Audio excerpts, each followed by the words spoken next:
आपने सुपरस्टार रजनीकांत की film Shivaji the boss तो देखी ही होगी। उसमें एक डायलॉग है कि हमारे देश में अमीर और अमीर होते जा रहा है और गरीब होते जा रहा है।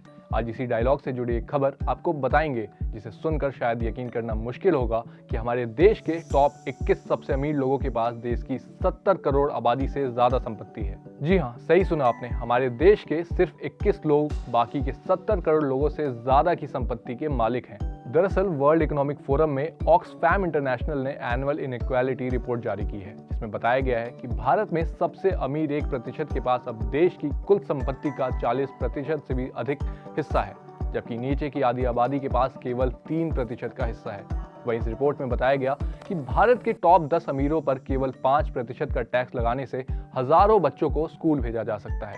आपको बता दें, survival of the richest title वाली इस रिपोर्ट में आगे कहा गया कि भारत के अरबपतियों की पूरी संपत्ति पर सिर्फ 2% टैक्स लगाने से सरकार को 40,423 करोड़ रुपए मिल सकते हैं, जो कि अगले 3 सालों के लिए कुपोषित लोगों को पोषण देने के लिए काफी है। वहीं अगर अब बात भारत के अरबपतियों की बढ़ती हुई संपत्ति के बारे में करें, तो कोरोना महामारी शुरू होने के बाद से ही नवंबर 2022 तक अरबपतियों की संपत्ति में 121% का इजाफा देखने को मिला है और उनकी संपत्ति में प्रतिदिन 3,608 करोड़ रुपए की बढ़ोतरी देखने को मिली है। वहीं इस दौरान देश के अरबपतियों की संख्या 102 से बढ़कर 166 हो गई है और देश के 100 सबसे अमीर लोगों की संपत्ति $660 अरब यानी कि लगभग 54.12 लाख करोड़ रुपए पहुंच गई है। लेकिन इस रिपोर्ट में गौर करने वाली बात तो ये है कि भारत में अमीरों से ज्यादा टैक्स देश का गरीब वर्ग दे रहा है। आपको बता दें, फाइनेंशियल ईयर 2021 से 22 के दौरान जीएसटी में अपना योगदान देने में देश के आम लोग काफी आगे रहे।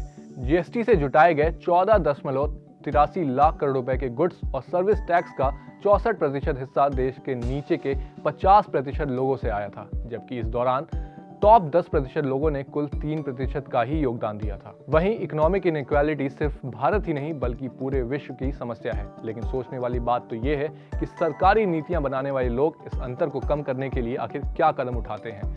हर साल बजट सेशन में हम गरीबी खत्म करने के दावों की बात तो करते हैं, लेकिन जमीनी स्तर पर ये कितना कारगर रहा है, ये हमें इस रिपोर्ट से पता चलता है। अब जब फाइनेंशियल ईयर 2023-24 में एक बार फिर बजट पेश होने वाला है, तो देखना ये होगा कि अब सरकार इस अंतर को खत्म करने के लिए क्या कदम उठाएगी।